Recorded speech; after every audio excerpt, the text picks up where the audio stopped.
Ahoj, tady Tomáš ze firmy Suron Zlín. Dneska bych vám rád ukázal, jak se nastaví všechny možné funkce na motocyklu Suron Ultra B.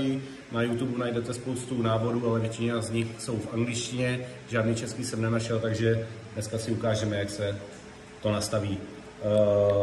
Základní věc je ta, že mám motorku zapnutou, poloha klíčků v jedničce, je potřeba mít daný dole stojánek.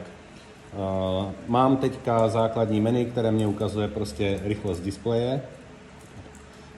Abych se dostal do podřadného menu, kde jsou v podstatě k nastavení veškeré hodnoty, co motorka umí, je potřeba zmáčknout a podržet dohromady tyhle dvě tlačítka. Vlevo je to šedé ASR a vpravo je to šedé Ready.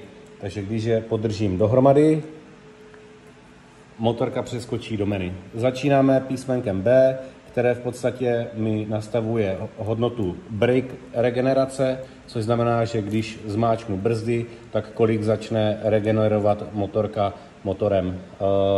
Je zde 5 úrovní, 0 až 5. Pravým tlačítkem Ready vždycky měním hodnotu toho daného nastavení.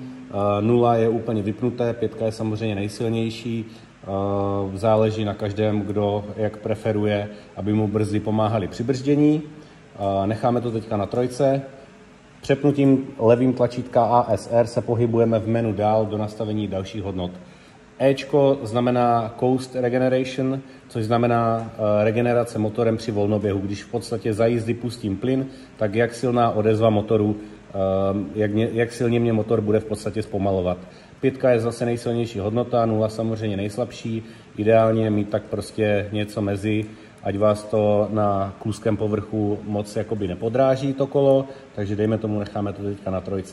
Levým tlačítkem ASR zase přeskočíme dál. Zkratka A je ASR, což mě v podstatě stanovuje kontrolu trakce.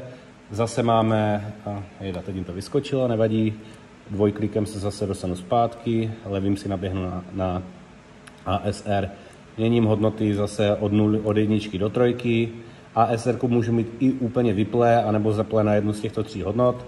Pro zkušené jezdce bych dal 1, anebo úplně vyplé. Pro někoho, kdo je začátečník, anebo případně, když je velmi špatné počasí, třeba bláto nebo tak něco, dal bych 2 nebo 3, ale 3. úroveň už hodně kecá do prokluzů toho zadního kola, takže v nějakých výjezdech už by vás ta motorka mohla dost omezovat, co se týče výkonu. Zase mi to vyskočilo, tak jdeme dál. Pčko máme Brake Override, což znamená, že v momentě, kdy já jedu, držím plyn a zmáčknu k tomu brzdy a budu mít tuto hodnotu na 1, tak mi to v podstatě vypne plyn, což znamená, aby se mi nehádala motorka plyn a brzdy dohromady. Toto nastavení bych nechal zaplé pouze pro začátečníky, kteří ještě si úplně neví rady, jakoby, jak s plynem pracovat. Pro středně pokročilého nebo standardně pokročilého jezdce bych to nechal klidně vyplé. Další hodnota je tilt switch, čili čidlo náklonu. Toto čidlo vám v podstatě vypne výkon v momentě, když budete mít extrémní naklonění, ať už na stranu, anebo dopředu a dozadu. Je to zase další bezpečnostní prvek, který je dobrý mít spíše pro začátečníky, pokročilí jezdci už to víceméně nepotřebují. Tak, F znamená throttle sensitivity, čili citlivost plynu. Zde jsou 3 úrovně. Na rovinu říkám, že už ta nejslabší hodnota F1 je taková dost akorátní, 2 i 3 už jsou za mě zbytečně ostré, takže bych preferuju vždycky tam nechat tu 1, i pro normální jezdce prostě není za mě potřeba mít ten plyn moc ostrý, bude vám to pak utíkat ve výjezdu a tak dále. Tak, dále máme T, což je diagnostický report, což pro standardního uživatele není ani potřeba. Znamená to jenom, že když budete mít to T vyplé a technici ze Suronu by se potom chtěli podívat do historie nějakých záznamů, tak si to jsou schopni vyčíst, ale vy jakožto standardní uživatel to asi nebudete v drtivé většině vůbec potřebovat. Tak, poslední nastavení je Účko, což mě určuje v podstatě sílu nabíjení. Máme zase 3 hodnoty, kde U1 je nejslabší, cca 450 W, U2 je nějakých 750 W a U3 je max, což je cca 1100 W nabíjení. Jo, samozřejmě nižší hodnota vám bude dost ovlivňovat rychlost nabíjení té baterky. Většinou to necháváme na U3, protože je to prostě tak jako ideální. Člověk nechce čekat na to nabíjení moc dlouho.